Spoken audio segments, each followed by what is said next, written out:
What's up, guys? Dr. Jesse here from Sling Cairo and our one brain cell assistant, Bentley. And did you know that if you're trying to start something new or learn something new, chiropractic can actually help you? So, they've actually done studies where adjustments can actually stimulate the cerebellum. What is the cerebellum, Bentley? Cerebellum is actually like the little brain underneath your big brain.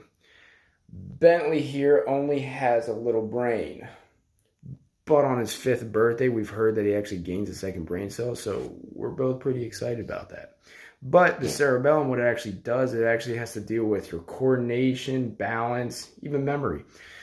So if you want to start or try to learn something new, go see your chiropractor and get a jump start on it. There you go.